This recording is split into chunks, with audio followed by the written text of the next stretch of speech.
오늘 말씀은 이 구스라고 하는 나라에 대한 심판 선언입니다. 이 구스는 이집트의 바로 아래에 있는 나라고, 지금 이 구스가 아주 크게 번영하는 그런 상황을 전제를 하고 있습니다. 먼저 이 구스라고 하는 땅을 소개를 하면서 강 건너편에 날개치는 소리나는 땅, 이렇게 이제 소개를 합니다. 이 에티오피아는 그 구스 이 지역은 굉장히 나일강의 원류죠. 그 이집트 흐르는 그 엄청난 나일강의 출발점이 바로 이 구스에서 시작이 됩니다. 그리고 여러 지역에서 온 이 물들이 합쳐져서 큰 강을 이루어서 이제 나일강을 형성해서 흘러가기 때문에 여러분, 물이 많은 곳에는 우리 이제 보통 때는 그러지 않지만 비가 오면은 뭐 개구리 소리라든가 벌레 소리 뭐 이런 소리들이 많이 나잖아요.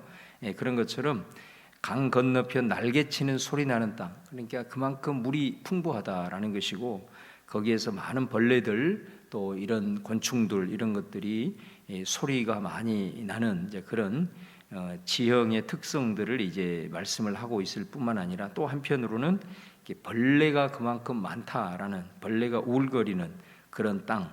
그래서 이 구스에 대한 나라가 굉장히 번성하고, 지금 이 구스가 애굽을 접수한 상태이거든요. 애굽이 다른 나라에게 거의 점령되지 않았는데 구스에게 점령이 된 그런 상태입니다. 그래서 이제 번영한 나라였지만 그럼에도 불구하고 상당히 이 벌레가 우울거리는 땅, 이런 표현들을 쓰면서 평가절하하고 있는 이제 내용을 우리가 볼 수 있어요.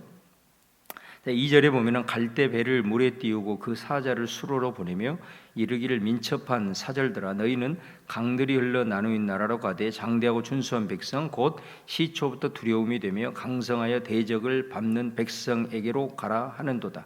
그러니까 여기도 보면 이 나라에 대한 이 비유가 얼마나 많은지 모릅니다. 2절 중반절에 보면 강들이 흘러 나누인 나라, 많은 강들이 아까도 말씀드린 대로 일이 유입이 되어져서 이곳에서 지류들이 모여서 이제 나일강을 형성하는 그런 물이 풍부하고 또 강들이 많이 나누인 그런 나라다라는 것을 보게 되고, 또 장대하고 준수한 백성, 이렇게 얘기하죠. 여러분, 이 장대한다는 키가 크다는 말입니다.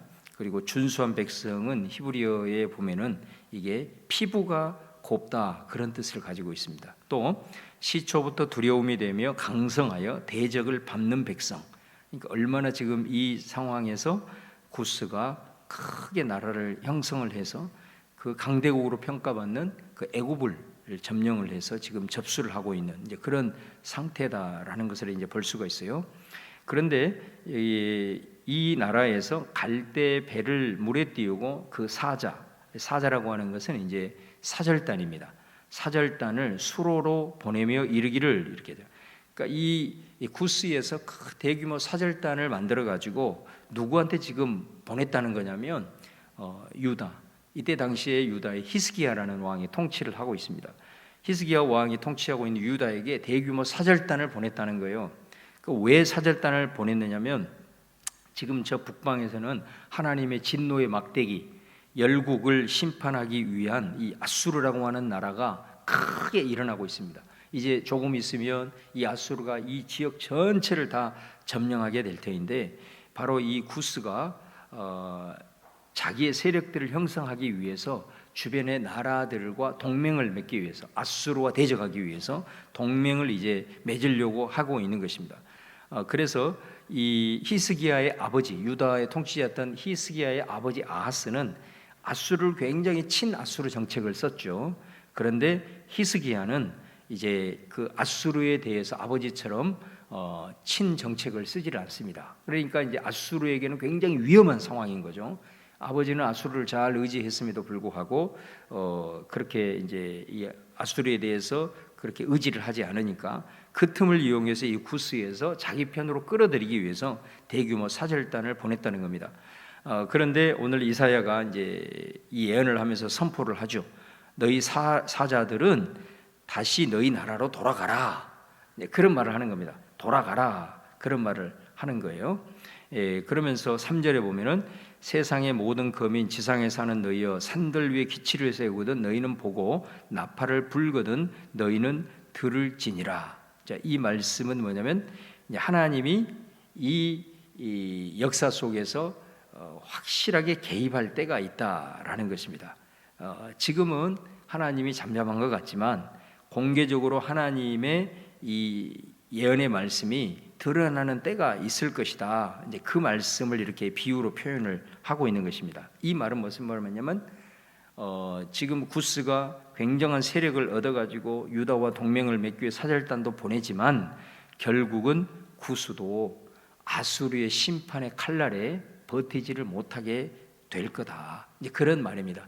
그러므로 이 이사야가 사절단들이 이제 유다에 와서 함께 동맹을 맺어서 아수르에게 대항하자 하는 것에 대해서 아무런 필요가 없다라는 거예요. 너희들은 올 필요도 없어. 빨리 니네 나라로 돌아가. 우리는 절대로 너희들과 동맹을 맺지 않을 거다라는 것을 이제 말씀을 한 거죠. 조금 있으면 그렇게 강대한 너희 나라도 이 아수르의 심판의 칼날 앞에 다 무너지게 될 터인데 우리가 너희들과 동맹을 맺을 필요가 있겠냐 하면서 이사야가 이제 이렇게 선포를 하고 있는 거죠.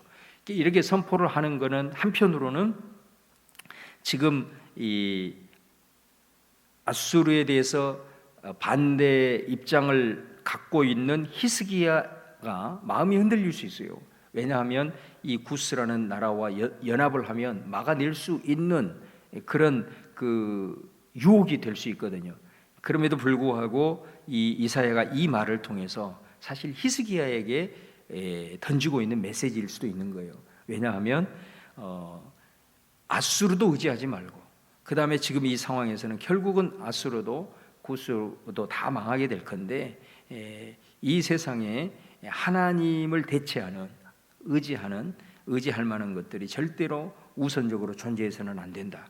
오직 우리는 하나님만을 전적으로 의지해야 된다. 지금은 하나님께서 잠잠히 있는 것 같지만 때가 되면 역사에 개입하셔서 이 모든 산들이 위해서 모든 사람들이 다 듣고 볼 수 있도록 나팔을 불거나 기치를 세운다. 이 말은 이제 그런 표현인 거죠. 그러므로 하나님이 개입하실 때가 이르리니 지금은 하나님이 침묵하시는 것 같고 잠잠하신 것 같지만은 반드시 드러낼 때가 오니 구스도 의지하지 말고 또 아수르도 의지하지 말고 오직 하나님만을 온전히 바라보라라고 하는 그런 메시지를 던지고 있는 거죠. 4절 말씀이 이제 방금 그 얘기죠. 여호와께서 내게 이르시되 내가 나의 처소에서 조용히 감찰함이 쬐이는 일광 같고 가을 더위의 운무 같도다. 그러니까 하나님이 지금은 조용히 있는 것 같아요. 전혀 드러나지 않기 때문에 아무것도 하지 않는 것이라고 생각하지 마라. 하나님은 때를 보고 있는 것이다. 때를 보고 있는 것이다. 하나님이 침묵하고 하나님이 응답하지 않는 것 같고 하나님이 잠잠하고 있는 것 같다고 해서 너희들이 너무 서두르거나 너희 인간적인 것을 먼저 펼치는 것이 아니거나 하나님은 지금 때를 기다리고 있는 것이니 너희들이 그 하나님을 바라보는 것이 중요하다. 5절에 추수하기 전에 꽃이 떨어지고 포도가 맺혀 익어갈 때에 내가 낫으로 그 연한 가지를 베어 퍼진 가지를 찍어버려서 모든 들짐승에게 던져주리라 이렇게 말씀하잖아요. 그러니까 하나님께서는 조용히 지금 있는 것 같지만 하나님이 때가 되면은 결정적으로 일어나서 낫으로 다 베어버려서 그 모든 것들로 인해서 들짐승의 먹이가 되게 하신다는 그 모습을 보게 됩니다. 그러니까 이 말씀을 통해서 히스기야에게 던지는 메시지가 뭐겠습니까? 그거는 뭐냐면 믿음이라고 하는 것은 하나님의 때를 바라보고 기다릴 줄 아는 것이다 라는 메시지를 던지는 겁니다. 우리가 하나님이 그냥 잠잠하시는 것 같이 기도해도 별로 응답도 안 하는 것 같고 그렇게 하지만 하나님이 모든 것을 다 감찰하고 있다는 거예요. 지금 하나님이 그냥 우리가 생각했던 대로 우리가 원하면 막 바로 역사하고 이런 것 같지만 모든 것이 하나님의 시간표 가운데 이루어지기 때문에 우리는 우리의 뜻과 우리의 계획대로 하나님을 자꾸 우리의 계획대로 끌어들이려고 하는 것보다는 우리가 하나님 앞에 기도하지만 이 모든 것이 가장 완벽한 하나님의 계획 가운데 우리의 인생도 그렇고 역사도 이루어지기 때문에 우리가 기도하면서 그 하나님을 의지하는 믿음으로 기다릴 때는 잠잠히 기다리고 주님께서 앞서 행할 수 있도록 우리가 믿음의 길을 여는 것이 대단히 중요하다라는 것을 말씀한다라는 그런 의미입니다. 그 다음에 7절에 보면은 그때 강들이 흘러 나누인 나라의 장대하고 준수한 백성, 다시 반복을 하죠. 시초부터 두려움이 되며 강성하여 대적을 밟는 백성 구스가 만군의 여호와께 드릴 예물을 가지고 만군의 여호와의 이름을 두신 시온산에 이르리라. 그러니까 이 지금 구스라는 나라가 사절단을 지금 유다에 보냈잖아요. 유다에 보낸 이유가 뭐예요? 자신들의 유익을 위해서 유다와 동맹을 맺으려고 사절단을 보낸 거죠. 자, 그런데 때가 되면 하나님의 심판의 기치가 드러나고 구스도 망하고 애굽도 망하고 다 망하게 될 때에 7절에 보면 그때에 하나님이 정하시는 어떤 때에 미래를 얘기하죠. 어떤 때에 바로 이 구스가 다시 한번 유다의 시온산에 이르게 될 거다. 그런데 그때는 어떻게 오냐면 자신들의 유익을 위해서 자신들의 어떤 목표를 위해서 사절단을 보내는 것이 아니라 하나님께 드릴 예물을 가지고 시온산에 이르게 될 것이다 라는 것을 말씀을 하고 있는 거죠. 이거는 뭐냐면 그 강대했던 구스도 결국은 심판을 받음으로써 하나님의 주권을 철저하게 인정하는 그때가 올 것이다 라는 것을 말씀하고 있습니다. 특별히 이 7절 말씀이 굉장히 중요한 것이 뭐냐면 우리가 사도행전에 보면은 이 구스 에티오피아 네시가 그죠? 간다게 여왕의 그 네시가 그 예루살렘을 순례를 합니다. 순례를 하러 왔다가 돌아가는 길에 누구를 만나냐면 빌립 집사를 만나게 되죠. 빌립을 만나게 됩니다. 성령이 빌립에게 감동을 한 거예요. 그래서 가다가 이 에티오피아 네시의 큰 행렬을 만나게 됩니다. 성지를 순례하고 돌아가는 길에. 그런데 그때 만나게 돼서 빌립이 딱 보니까 이 네시가 뭔가를 읽고 있는 거예요. 읽고 있으니까 네가 지금 뭐를 읽고 있느냐 이렇게 물었을 때 놀랍게도 이 네시가 이사야의 이 말씀을 읽고 있는 거예요. 네. 그래서 이 말씀이 무슨 뜻인지 모르겠다. 그때 이 빌립이 그 말씀의 의미를 성경을 하나하나 풀어주게 됩니다. 그랬을 때에 이 사람이 거기에서 이 예언이 성취되었다. 그러니까 복음 안에서 성취됐다. 이 사람이 성지 순례를 했다는 건 뭐예요? 어떤 의도로 왔는지는 모르겠으나 성지를 순례하고 가는 과정에서 그때 교회가 세워지고 복음의 역사를 거기서 만나게 되고 바로 이 이사야 말씀을 읽고 있으면서 빌립이 그 말씀을 복음으로 풀어주면서 하나님의 예언의 약속이 이렇게 성취가 된다라는 것을 풀어줬을 때 이 사람이 그 즉시로 예수를 영접하게 되고 복음을 영접하게 되고 이 이티오피아 네시가 거기서 세례를 받게 됩니다. 세례를 받게 돼서 그 후로 돌아가게 돼요.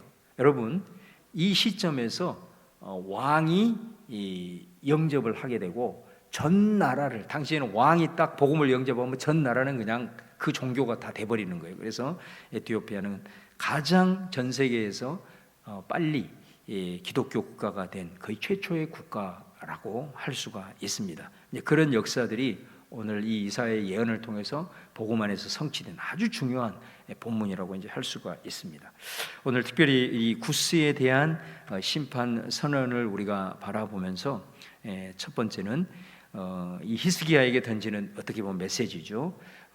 아수르도 의지하지 말고 또 아수르에 대적하기 위해서 이 구스라는 나라를 의지하지 말고 우리가 의지해야 될 부분에 있어서 하나님을 대체할 수 있는 것은 절대로 우리의 삶에 있어서는 안 된다라는 것을 우리에게 강력하게 메시지를 증거하고 있고, 그 다음에 두 번째는 하나님께서 지금 잠잠하시는 것 같고 침묵하시는 것 같지만 하나님이 모든 것을 다 감찰하고 있다, 조용히 감찰하고 있다는 표현이 나오잖아요.